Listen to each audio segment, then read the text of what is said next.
श्री शिवाय नमस्तुभ्यं। हर हर महादेव। देखिए, आज का जो वीडियो है बहुत ही ज्यादा खास होने वाला है।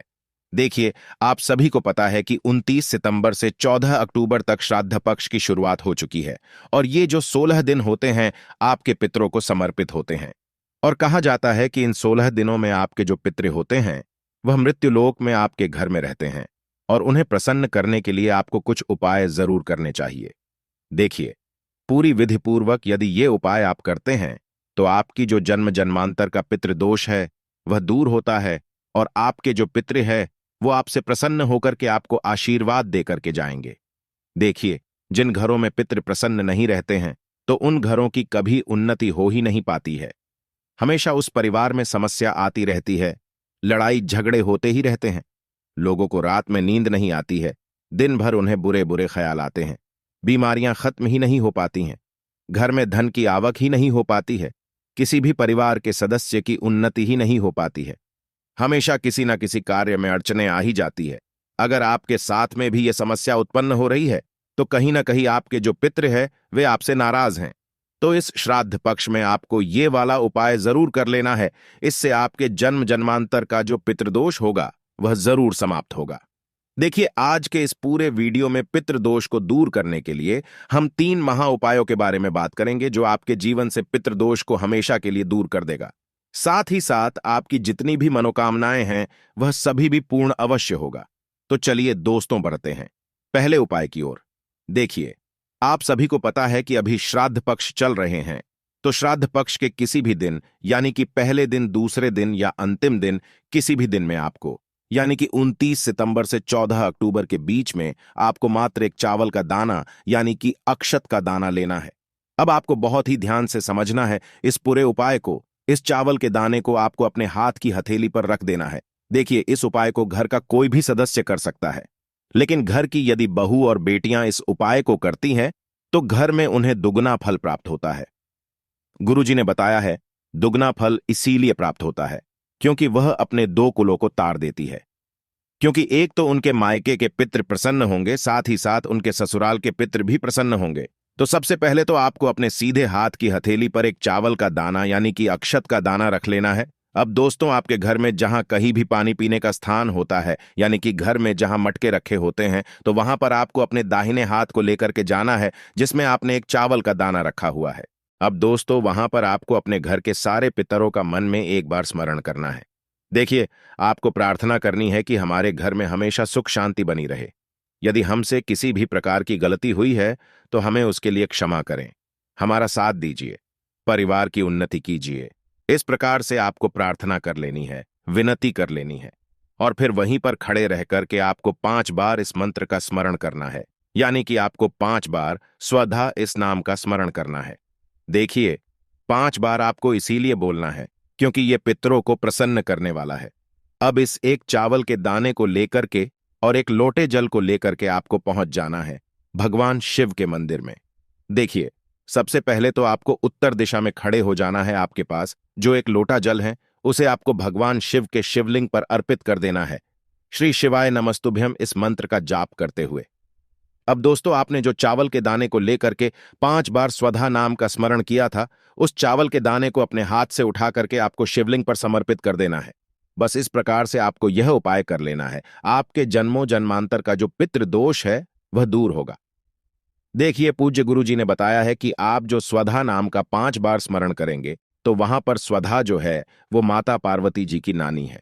और जो भी व्यक्ति माता पार्वती और भगवान शिव की पूजन अर्चना करते हैं उन्हें जीवन में कभी भी कोई पितृ परेशान नहीं करते। देखिए, इस उपाय का प्रभाव जान लेते हैं। स्वधा नाम का यदि आप 5 बार स्मरण न करके स्वधा स्रोत का आप पाठ कर लेते हैं केवल एक बार इस पितृपक्ष के अंदर, तो इससे आपको 100 बार श्राद्ध करने का और तीर्थों में स्नान करने का पूर्ण फल प्राप्त होता है। अब दोस्तों, हम जान लेते हैं दूसरे विशेष उपाय के बारे में।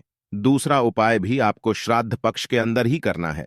देखिए, श्राद्ध पक्ष के अंदर आपको इसीलिए करना है क्योंकि आपकी जो पितृ है वो आपसे प्रसन्न हो जाए।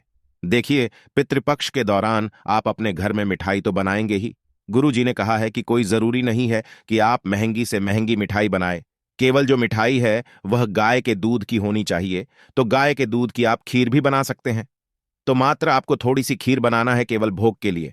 देखिए, आपने जो खीर बनाई है, तैयार की है, उसे आपको एक पीपल के पत्ते पर रख लेना है। पीपल का पत्ता सबसे पहले तो आपको शुद्ध करना है, तो जल से धोकर आए उसके बाद ही आपको ये खीर उस पत्ते पर रखना है। या फिर आपने जो भी मीठा बनाया है उसे आपको उस पीपल के पत्ते के ऊपर रख लेना है।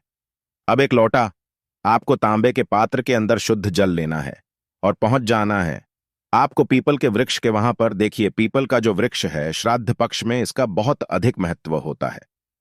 तो देखिए, सबसे पहले तो आपको अपने पितरों का स्मरण करना है और दक्षिण दिशा की तरफ आपको अपना मुख रखना है। देखिए, दक्षिण दिशा जो है वो पितरों की होती है, इसीलिए आपको अपना जो मुख्य है वह दक्षिण दिशा में रखना है। अब आपने पीपल के पत्ते के ऊपर जो भी मीठा रखा था उसे आपको पीपल के वृक्ष की जड़ में समर्पित कर देना है और 5 मिनट तक आपको वहां पर बैठना है। आपको किसी भी प्रकार की कामना नहीं करना, क्योंकि इस उपाय का फल आपके पितरों को प्राप्त होता है और इससे आपके जो पितृ है वे आपसे बहुत अधिक प्रसन्न होते हैं।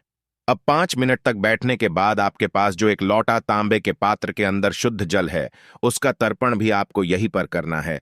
इससे आपके जो पूर्वज हैं वो आपसे बहुत अधिक प्रसन्न हो जाते हैं और वह आपको आशीर्वाद दे करके जाते हैं। तो इस उपाय को भी आप पितृपक्ष के दौरान किसी भी दिन कर सकते हैं। तो इससे आपके जो पितृदोष है वह दूर होंगे, साथ ही साथ आपकी जो पितृ है वह भी प्रसन्न होंगे। अब हम बात कर लेते हैं तीसरे महाउपाय के बारे में। देखिए, ये उपाय भी पितरों के लिए ही होने वाला है।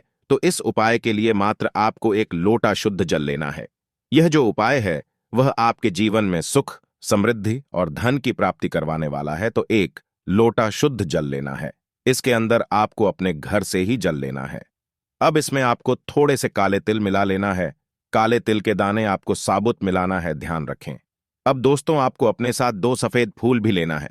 आपको ध्यान रखना है कि पितरों को हमेशा सफेद फूल ही अर्पित की जाती है, तो आपको केवल 2 सफेद फूल लेना है। ये जो 2 सफेद फूल है वह भी आपको उसी पात्र के अंदर डाल देना है। अब दोस्तों, इस लोटे को लेकर आपको पहुंच जाना है इस वृक्ष के पास। देखिए, पितरों के लिए निमित्त 3 वृक्ष माने गए हैं। या तो आप पीपल के वहां पर जा सकते हैं, या वट वृक्ष के वहां पर जा सकते हैं, या तो आप बेलपत्र के वृक्ष के वहां पर जा सकते हैं। तीनों में से आपको किसी एक वृक्ष के वहां पर पहुंच जाना है।